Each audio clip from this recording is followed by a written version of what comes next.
ഇനി നമുക്ക് നല്ല ടേസ്റ്റി ആയിട്ടുള്ളൊരു സ്നാക്ക് റെസിപ്പി പരിചയപ്പെടാം. ഇഫ്താറിനൊക്കെ വേണ്ടിയിട്ട് നമുക്ക് ഈസി ആയിട്ട് തയ്യാറാക്കിയെടുക്കാൻ പറ്റുന്ന നല്ല ടേസ്റ്റി ആയിട്ടുള്ളൊരു സ്നാക്കാണ്. അപ്പോൾ നമുക്ക് നോക്കാം ഇതെങ്ങനെയാണ് തയ്യാറാക്കുന്നതെന്ന്. റെസിപ്പിയിലേക്ക് പോകുന്നതിന് മുമ്പായിട്ട് നമ്മുടെ ചാനൽ ആദ്യമായിട്ടാണ് കാണുന്നുണ്ടെങ്കിൽ വീഡിയോ ഇഷ്ടപ്പെട്ടാൽ സബ്സ്ക്രൈബ് ചെയ്യാൻ മറക്കരുത്. അതിൻ്റെ തൊട്ടടുത്തുള്ള ബെല്ലൈക്കൻ കൂടി പ്രസ് ചെയ്തിട്ട് അതിൽ ഓൾ എന്ന ഓപ്ഷൻ കൂടി ഒന്ന് ക്ലിക്ക് ചെയ്യുക. എന്നാലേ നമ്മളിടുന്ന റെസിപ്പീസിൻ്റെ നോട്ടിഫിക്കേഷൻ കറക്റ്റായിട്ട് കിട്ടും. അപ്പോൾ നമുക്ക് റെസിപ്പിയിലേക്ക് പോകാം. ഞാനിപ്പോൾ ഇത് റെഡിയാക്കി എടുക്കാൻ വേണ്ടിയിട്ട് 250 ഗ്രാം ചിക്കൻ എടുത്തിട്ടുണ്ട്. അത് ഈ വലുപ്പത്തിലുള്ള ചെറിയ കഷ്ണങ്ങളായിട്ടൊന്ന് കട്ട് ചെയ്തെടുത്തിട്ടുള്ളതാണ്. ഇത് നമുക്കിതൊന്ന് മാരിനേറ്റ് ചെയ്തെടുക്കണം. അതിനായിട്ട് നമുക്കിതിലേക്ക് 1 ടീസ്പൂൺ ഇഞ്ചി വെളുത്തുള്ളി പേസ്റ്റ് ചേർത്ത് കൊടുക്കാം. അതിൻ്റെ ഒപ്പം തന്നെ നമുക്കിതിലേക്ക് ഒരു 3/4 ടീസ്പൂൺ മുളക് പൊടി, ഒരു 1/4 ടീസ്പൂൺ മഞ്ഞൾപ്പൊടി, ഒരു 1/2 ടേബിൾ സ്പൂൺ വിനീഗറും കൂടി ഇതിലേക്ക് ചേർത്ത് കൊടുക്കാം. ഇനി ഇതിലേക്ക് ആവശ്യത്തിനുള്ള ഉപ്പും കൂടി ചേർത്ത ശേഷം ഇത് നന്നായിട്ട് തന്നെ ഒന്ന് മിക്സ് ചെയ്ത് കൊടുക്കാം. പിന്നെ അത് നന്നായിട്ട് തന്നെ മിക്സ് ചെയ്ത് എടുത്തിട്ടുണ്ട്. ഇപ്പോൾ ഇത് റെഡി ആയിട്ടുണ്ട്. സമയം ഉണ്ടെങ്കിൽ ഒരു 10 മിനിറ്റ് റെസ്റ്റ് ചെയ്യാൻ വേണ്ടി വെക്കാം. അതല്ലാന്നുണ്ടെങ്കിൽ നമുക്ക് ഇപ്പോൾ തന്നെ ഇതൊന്ന് ഫ്രൈ ചെയ്തെടുക്കാം. അതിനായിട്ട് ഞാനിവിടെ ഒരു പാൻ അടുപ്പത്ത് വെച്ചിട്ട് അത് നന്നായിട്ട് തന്നെ ചൂടായിട്ടുണ്ട്. അതിലേക്ക് നമുക്ക് ആവശ്യത്തിനുള്ള ഓയിൽ ഒഴിച്ചു കൊടുക്കാം. ഓയിലൊക്കെ ഇപ്പോൾ നന്നായിട്ട് തന്നെ ചൂടായിട്ടുണ്ട്. ഇനി ഇതിലേക്ക് നമ്മൾ മാരിനേറ്റ് ചെയ്തെടുത്ത ചിക്കൻ ഓരോ പീസസായിട്ട് ഈ രീതിയിൽ വെച്ച് കൊടുക്കുന്നത് നന്നായിട്ട് തന്നെ ഒന്ന് ഫ്രൈ ചെയ്തെടുക്കാം. ഇപ്പോൾ ചിക്കനൊക്കെ നന്നായിട്ട് തന്നെ ഫ്രൈ ആയിട്ടുണ്ട്. ഇനി നമുക്കിത് ഇതിൽ നിന്ന് മാറ്റി കൊടുക്കാം. ഇനി നമുക്ക് ഈ ഓയിലിലേക്ക് 2 മീഡിയം സൈസുള്ള സബോള നന്നായിട്ട് കനം കുറച്ച് അരിഞ്ഞത് ഇതിലേക്ക് ചേർത്ത് കൊടുക്കുക. അതിൻ്റെ ഒപ്പം തന്നെ കുറച്ച് വേപ്പിൻ്റെ ഇലയും ആവശ്യത്തിനുള്ള ഉപ്പും കൂടി ചേർത്ത ശേഷം ഈ സബോള ഒന്ന് നന്നായിട്ട് സോഫ്റ്റ് ആയിട്ട് വരാൻ വരെ നമുക്കിതൊന്ന് വഴറ്റി കൊടുക്കാം. ഇപ്പോൾ സബോളൊക്കെ നന്നായിട്ട് വഴറ്റി ചെറുതായിട്ടൊന്ന് സോഫ്റ്റായിട്ട് വന്നിട്ടുണ്ട്. ഇനി ഇതിലേക്ക് നമുക്ക് പച്ചമുളകും ഇഞ്ചിയും വെളുത്തുള്ളിയും കൂടി അടിച്ചെടുത്തതിൻ്റെ പേസ്റ്റ് ചേർത്ത് കൊടുക്കണം.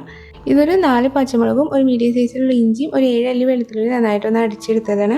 അതിൻ്റെ ഒപ്പം തന്നെ നമുക്ക് ഇതിലേക്ക് ഒരു 1/4 ടീസ്പൂൺ മഞ്ഞൾപ്പൊടി കൂടി ചേർത്ത് കഴിഞ്ഞിട്ട് അതിനായ ഒരു പച്ചമണം മാറും വരെ നന്നായിട്ട് തന്നെ ഒന്ന് വഴറ്റി കൊടുക്കുക.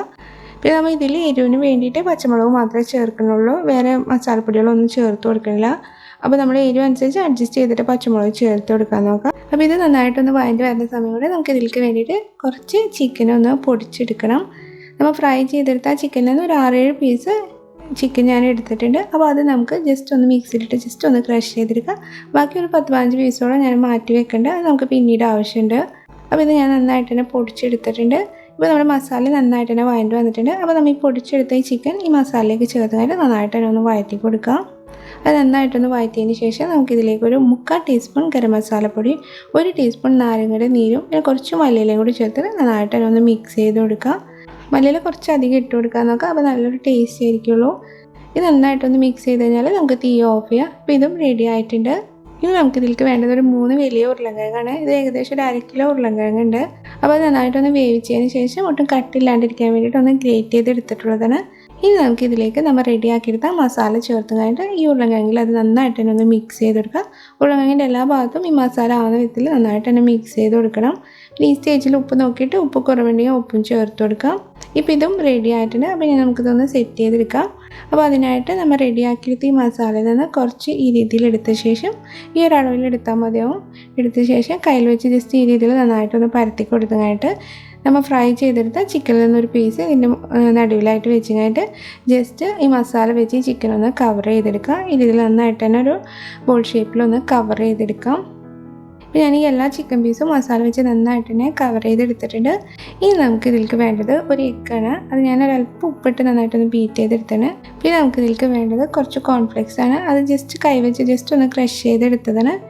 ഇനി നമുക്ക് നമ്മൾ റെഡിയാക്കിയെടുത്ത ഈ ഓരോ ബോൾസും ഈ എഗ്ഗിൽ ജസ്റ്റ് ഒന്ന് ഡിപ്പ് ചെയ്ത് കഴിഞ്ഞിട്ട് കോൺഫ്ലെക്സിൽ നന്നായിട്ട് തന്നെ ഒന്ന് കോട്ട് ചെയ്തെടുക്കുക. കോൺഫ്ലെക്സിൽ കോട്ട് ചെയ്ത് കഴിഞ്ഞിട്ട് ഇത് ഫ്രൈ ചെയ്തെടുക്കുമ്പോൾ കാണാനും നല്ല ഭംഗിയായിരിക്കുള്ളൂ, കഴിക്കാനും നല്ല ടേസ്റ്റാണ്, നല്ല ക്രിസ്പി ആയിട്ടായിരിക്കുക. ഇനിയിപ്പോൾ കോൺഫ്ലെക്സ് ഇല്ലാന്നുണ്ടെങ്കിൽ നമുക്ക് അതിന് പകരം ബ്രെഡ് പൊടി തന്നെ യൂസ് ചെയ്താൽ മതി. അപ്പോൾ ഇതെല്ലാം ഞാൻ നന്നായിട്ട് തന്നെ കോൺഫ്ലെക്സ് വെച്ച് ഒന്ന് കവർ ചെയ്തെടുത്തിട്ടുണ്ട്. ഇനി നമുക്കിതൊന്ന് ഫ്രൈ ചെയ്തെടുക്കാം. ഫ്രൈ ചെയ്തെടുക്കാനുള്ള ഓയിലൊക്കെ ഇപ്പോൾ നന്നായിട്ട് തന്നെ ചൂടായിട്ടുണ്ട്.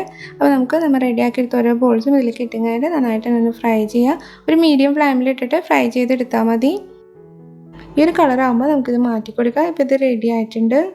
ബാക്കിയെല്ലാം ഈ രീതിയിൽ തന്നെ നമുക്കൊന്ന് ഫ്രൈ ചെയ്തെടുക്കാം. അപ്പോൾ ഇത്രയേ ഉള്ളൂ. നമുക്ക് ഈസി ആയിട്ട് തയ്യാറാക്കിയെടുക്കാൻ പറ്റുന്ന ഒരു സ്നാക്കാണ്. നല്ല ടേസ്റ്റാണ്. ആ ചിക്കനൊക്കെ കൂട്ടി കഴിക്കുമ്പോൾ ശരിക്കും നല്ലൊരു ടേസ്റ്റാണ്.